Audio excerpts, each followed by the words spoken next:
Okay friends, அடுத்து நம்ம என்ன பார்க்க போகிறோம் அப்படின்னு பார்த்தீங்கன்னா, நம்ம வந்து இப்போ டைப் ஆஃப் ஆர்டர்ஸ் அப்படின்னா என்னென்னு பார்ப்போம். ஸோ என்னென்ன டைப்பான ஆர்டர்ஸ்லாம் வந்து இருக்குன்றதை இப்போ பார்ப்போம். ஓகேங்களா?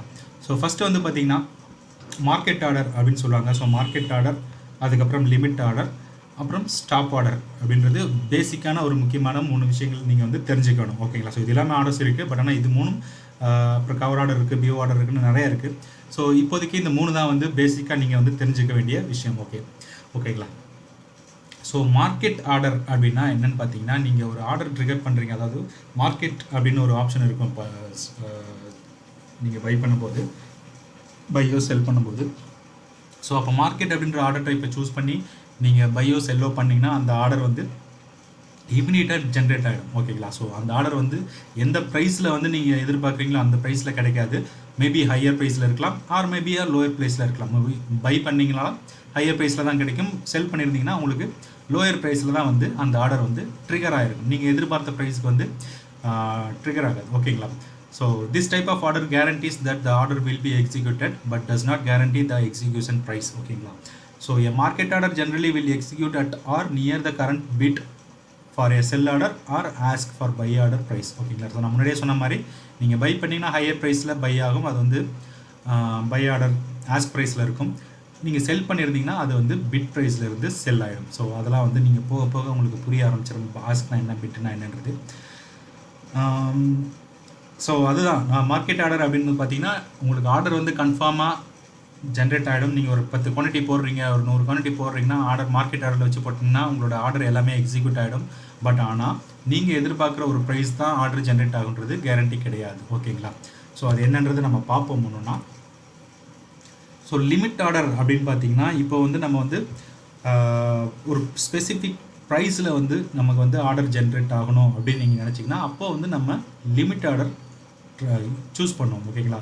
ஸோ ஆர்டர் வந்து உங்களுக்கு வந்து அந்த ப்ரைஸ்க்கு வந்ததுன்னா கண்டிப்பாக எக்ஸிக்யூட் ஆகும். பட் ஆனால் அந்த ப்ரைஸ்க்கு வந்தால் தான் உங்களுக்கு எக்ஸிக்யூட் ஆகும். ஓகேங்களா? இன்கேஸ் வரல அப்படின்னா அந்த ஆர்டர் வந்து உங்களுக்கு கிடைக்கவே கிடைக்காது. ஸோ அதுதான் இதோட கண்டிஷன். ஸோ லிமிட் ஆர்டர்ன்றது இதுதான் அதோட condition. So example, the trader want to purchase a share of SBI stock for no more than ₹350. அதாவது நான் ஒரு எஸ்பிஐ அப்படின்ற ஸ்டாக்கை வந்து 350 ரூபாய்க்கு மேலே நான் வாங்குகிற ஐடியாவில் இல்லை. ஓகேங்களா?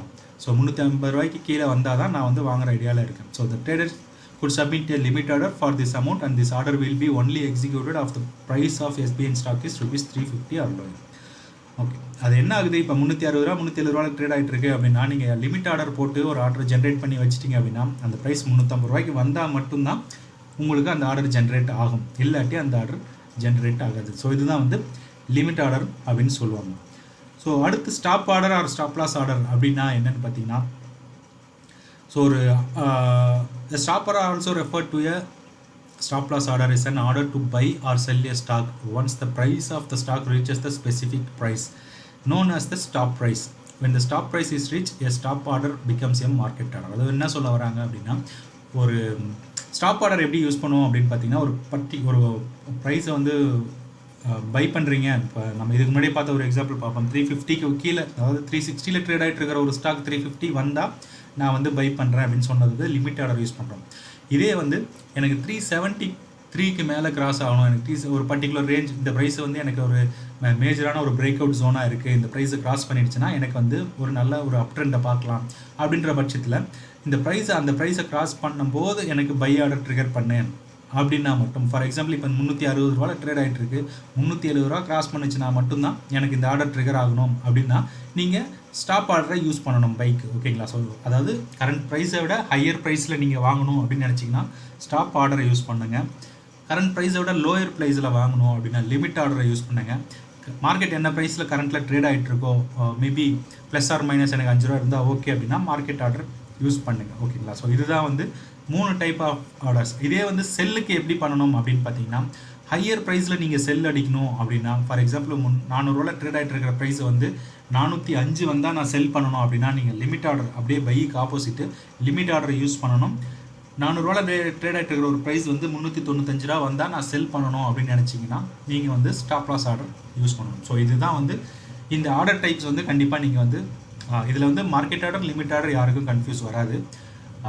இந்த ஸ்டாப் ஆர்டர் எப்படி யூஸ் பண்ணணும் அந்த லிமிட் ஆர்டரும் எப்படி யூஸ் பண்ணணும் அப்படின்றது இதுதான் முக்கியமான விஷயம். ஸோ லிமிட் ப்ரைஸ்னால் ஒரு ப்ரைஸ்க்கு கீழே, அதாவது ஒரு பை பண்ண போகிறீங்க அப்படின்னா கரண்ட் ப்ரைஸோட மார்க்கெட் ப்ரைஸ் கரண்ட் ப்ரைஸோட நீங்கள் பை பண்ண போகிற ப்ரைஸ் கம்மியாக இருந்தால் லிமிட் ஆர்டர் யூஸ் பண்ணணும். இல்லை கரண்ட் ப்ரைஸோட அதிக ப்ரைஸில் நான் செல் பண்ண போகிறேன் அப்படின்னா நீங்கள் லிமிட் ஆர்டர் யூஸ் பண்ணணும். அதே ஸ்டாப் ஆர்டர் எப்படின்னா கரண்ட் ப்ரைஸோட ஹையர் ப்ரைஸில் இருந்தால் நான் பை பண்ண போகிறேன், பை பண்ண போகிறேன். கரண்ட் ப்ரைஸோட லோயர் ப்ரைஸ் வந்ததுன்னா நான் செல் பண்ண போகிறேன் அப்படின்னா நீங்கள் ஸ்டாப் ஆர்டர் யூஸ் பண்ணணும். ஸோ இதுதான் டிஃப்ரெண்ட். கொஞ்சம் கன்ஃபியூஸாக இருந்துச்சுன்னா மறுபடியும் கேளுங்க, உங்களுக்கு புரியாது. ஸோ இதுதான் மேஜரான இருக்கிற ஒரு ஆர்டர் டைப்ஸ் அப்படின்றது தான் இந்த வீடியோவில் நம்ம பார்த்தோம். ஸோ பேசிக்காக தெரிஞ்சிக்க வேண்டிய விஷயங்கள் இது எல்லாமே புதுசாக மார்க்கெட்டுக்கு வர்றவங்களுக்கு. ஸோ அடுத்து நம்ம என்ன பார்க்க போகிறோம் அப்படின்னா இண்டிகேட்டர்ஸ்னால் என்ன அப்படின்றத பற்றி பார்ப்போம். ஸோ அதுக்கு முன்னாடி இந்த வீடியோஸ் பிடிச்சிருந்தால் லைக் பண்ணுங்கள், கமெண்ட் பண்ணுங்கள், உங்கள் ஃப்ரெண்ட்ஸ்க்கு எல்லாம் ஷேர் பண்ணுங்கள். ஓகேங்களா ஃப்ரெண்ட்ஸ், தேங்க்யூ. உங்களை அடுத்த வீடியோவில் சந்திக்கிறேன்.